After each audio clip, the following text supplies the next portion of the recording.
BCom part second, paper second, cost accounting.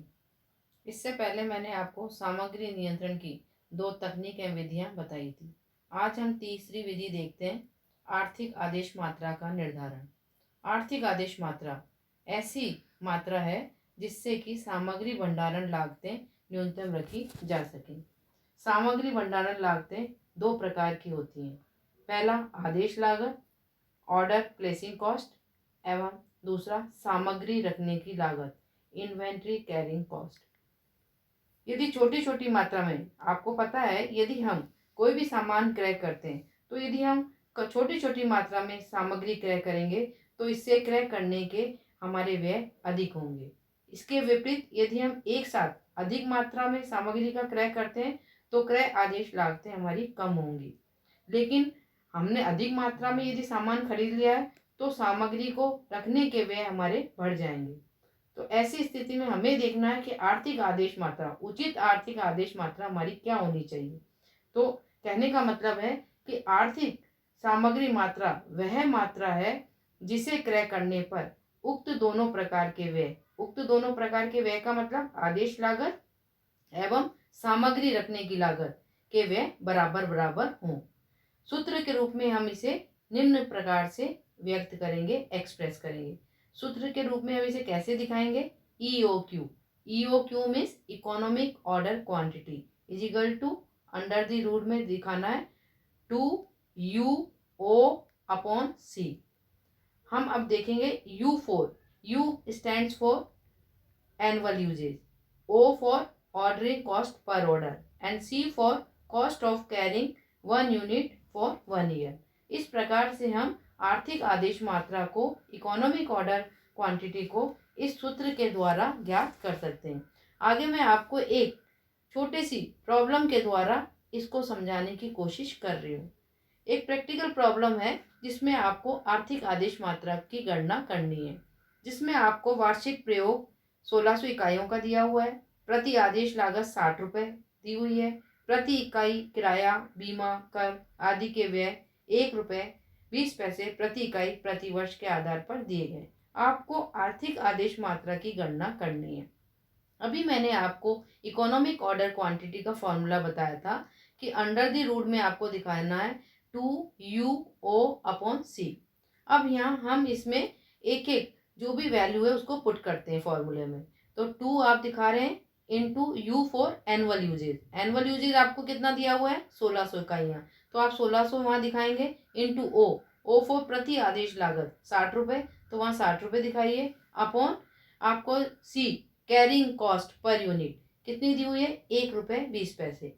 इस तरह से आप इसे सॉल्व कर लीजिए और सॉल्व करने के बाद फिर उसका आप अंडर द रूट निकाल देंगे तो आपको आएगा 400 यूनिट्स। इस प्रकार से हम इकोनॉमिक ऑर्डर क्वांटिटी ज्ञात कर सकते हैं। आगे हम देखते हैं फिर नेक्स्ट जो आपकी विधि है वो है सामग्री आवर्त अनुपात ज्ञात करना, calculation of material turnover ratio. सामग्री आवर्त अनुपात ज्ञात करना। सबसे पहले तो हम ये समझे कि सामग्री आवर्त अनुपात है क्या। तो सामग्री अनुपात वो अनुपात है कि एक निश्चित अवधि में उपभोग की हुई सामग्री की मात्रा तथा संग्रहालय में उपलब्ध सामग्री की औसत मात्रा के अनुपात को सामग्री आवर्त कहते हैं। हमें यहाँ समझना जरूरी है कि औसत सामग्री से हमारा क्या मतलब है। तो औसत सामग्री की मात्रा से हमारा आशय है कि किसी भी निश्चित अवधि के लिए सामग्री के प्रारंभिक एवं अंतिम स्टॉक के औसत से है, जो सामग्री के प्रारंभिक एवं अंतिम स्टॉक के योग में 2 का भाग देकर ज्ञात की जा सकती है। अब हम इसका फॉर्मूला देख लेते हैं। फॉर्मूला क्या है? तो सामग्री आवर्त अनुपात इज इक्वल टू निश्चित अवधि में उपभोग की गई सामग्री की मात्रा अपॉन उसी अवधि में रखी गई सामग्री की औसत स्टॉक मात्रा। अथवा हम इसे दूसरे सूत्र के द्वारा भी ज्ञात कर सकते हैं।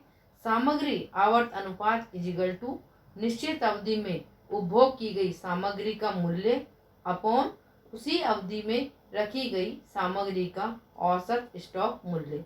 कहने का मतलब है सामग्री आवर्त अनुपात की गणना 2 सूत्रों में से किसी भी सूत्र के द्वारा की जा सकती है।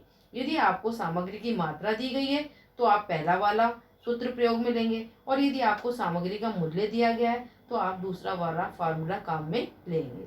सामग्री आवर्त की गणना दिनों में भी की जा सकती है।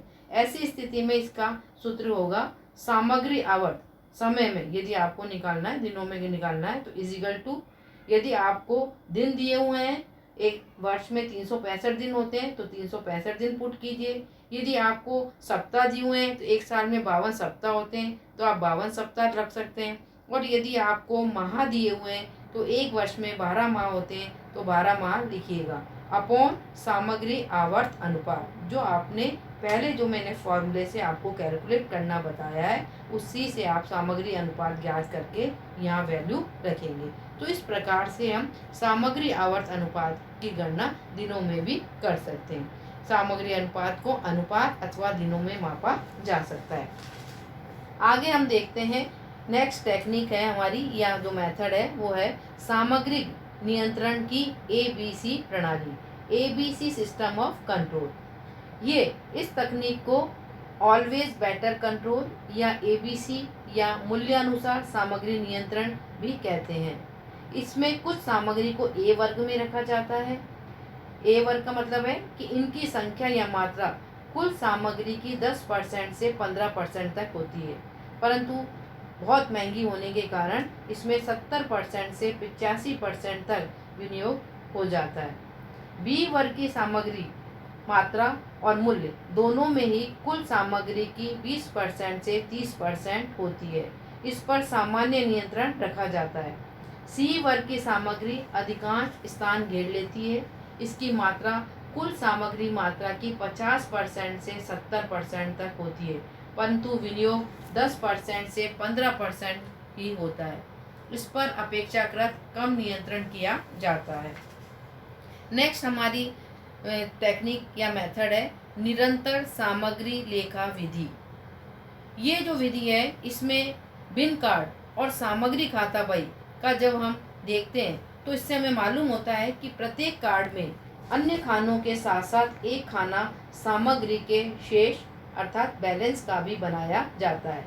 जब भी सामग्री प्राप्त की जाती है अथवा निर्गमित की जाती है, इस खाने में इस जो आपका ये जो कॉलम बनाया जाता है इसमें हम बैलेंस को उस तदनुसार यानी उसी प्रकार से बढ़ा अथवा घटा देते हैं। सामग्री के संबंध में इस प्रकार का जो लेखा किया जाता है, लेखा करने की जो विधि है, इसी को निरंतर सामग्री लेखा विधि कहते हैं।